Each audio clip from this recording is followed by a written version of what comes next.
at-risk inner-city youth and teaches them the ins and outs of the restaurant business in downtown New Orleans. So why am I here? Why did I write the book? Well, I think that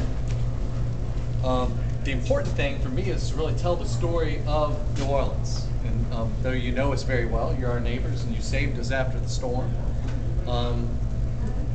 that I think it's oftentimes New Orleans is kind of misunderstood when it comes to New Orleans food and cooking.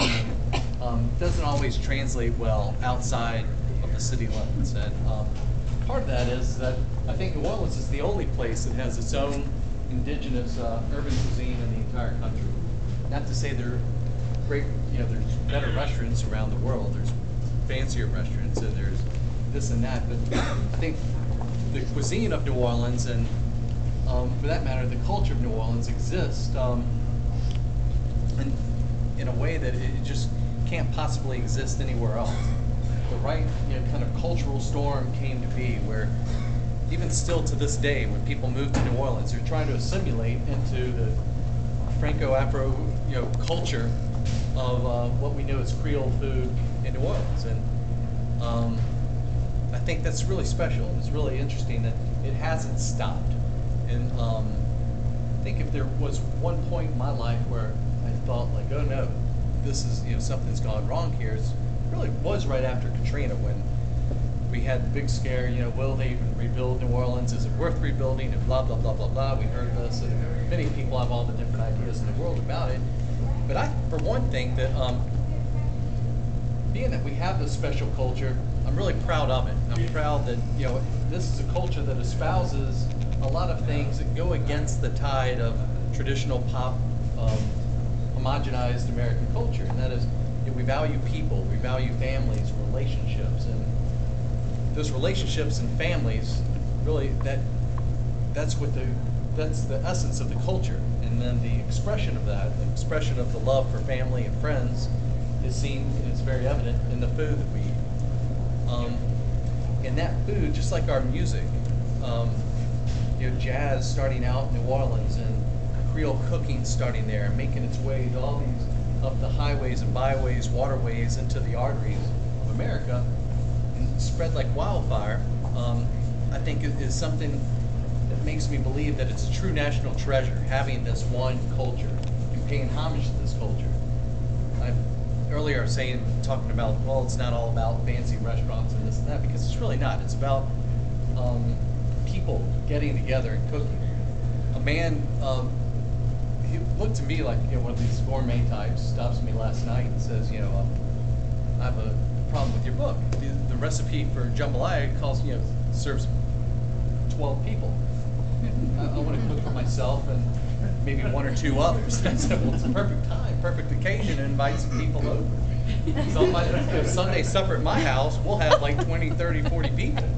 And that there's certain foods, food isn't meant just to be concealed or kept to yourself.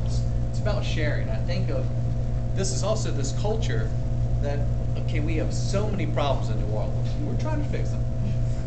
But we've got it right where it comes to the communal aspect of sitting down and eating. And this food that we all share, this passion for this culture and passion for this food, that food is really the common thread that ties us all together. Black, white, red, yellow, rich or poor, everybody in New Orleans can relate to red beans and rice on Mondays. And everybody in New Orleans can relate to their grandmother's gumbo or whatever. And so that's the biggest reason I had in writing this, really to celebrate the fact that it is what it is, and it's really special. About a third of the book are stories, and the stories are about, really kind of trail my childhood chapters of my life or the months of my year as a child. And what I was exposed to in this rich food culture that I was brought up in still affects me still today. I think somebody here had a husband that came back from fishing as a slew of speckled trout. And when I remember thinking, smelling brown butter, almonds whipping through the house. That was what I associate with my mom's trout almondy. Things like, you caught a redfish and you make redfish bouillon out of it. You catch speckled trout, you make a beignet, or you maybe add some almonds to it, or if you add some crab meat, then you have trout entree. And these weird dishes still affect the way that I write a menu today, and it really revolves around the season of the year. Summers at my house were very hot, and meant that I had one, when I was of age, when I was about 13, 14, start working in restaurants, and I was a busboy for friends of my parents, and had a little, like, hole in the wall over here and a hole in the wall over there. So I'd do that, but during the day, that meant I had to work in Granddaddy's garden. And then by the midsummer, everything's out of season in New Orleans because it's just too darn hot. And then you start preserving everything. Whatever you have left, you just preserve. So there's a chapter on preserving. And then it goes into, think of this time of year, once you wouldn't know today, but the first kind of cold spell hits, the oysters are ready then. It's time to start eating oysters again. You need to eat oysters any which way. I don't want to sound like Forrest Gump and go into the whole barbecue oysters and fried oysters, but that's really how we ate. And I don't think that we were all that strange. I think everybody else kind of ate the same thing because that's what you had. And for centuries before we had food TV, and I'm not knocking Food Network, they couldn't give it to me, but though they had Iron Chef all wrong. They did.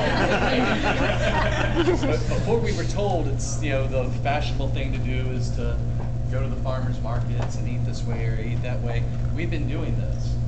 But, again, black, white, red, yellow, rich or poor, that's how you ate. And I think it's because we were so isolated, both geographically, surrounded by water, in swamps and mosquitoes, that, and politically speaking, just kind of this one little strange city out surrounded, out by itself.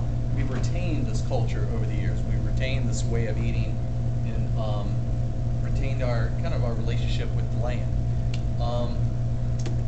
Then one chapter leads into the next. They're not all about like oysters or shrimp or crabs, Creole tomatoes, and crawfish, but there's a chapter on gumbo. I'm a avid hunter and fisherman, and have 4 boys, 1 wife, and a dog named Shots who likes to hunt also. And so trying to raise them with the same sensibilities, not my wife, she's raising me, so she says, raising them with the same sensibilities of this is where your food comes from. We have a farm. This is, chickens stop laying eggs, those hens, and then my son, and it's amazing how the kids are getting. I've got one boy named Jack, and I think he's my hopeful chef. And like me, he's not the best in school, but he has a great passion for people. And the other day he says to me, "Daddy, what's that dish that you make out of rooster?" And I said, "Coq au vin, Jack." "Daddy, I think it's time to make coq au vin out of that rooster. That rooster attacked me, and not only it attacked a paying customer. This is right behind our restaurant, La Provence." And he knows, even Jack realizes, kids are one thing, paying customers are another. And so I tell Jack, well, look, I'll call, I'm sure the chef will take care of it. A couple weeks later, we go there. Chef obviously didn't take care of it. Jack saw the rooster. He said, "Daddy, I'm going to take care of that rooster myself." So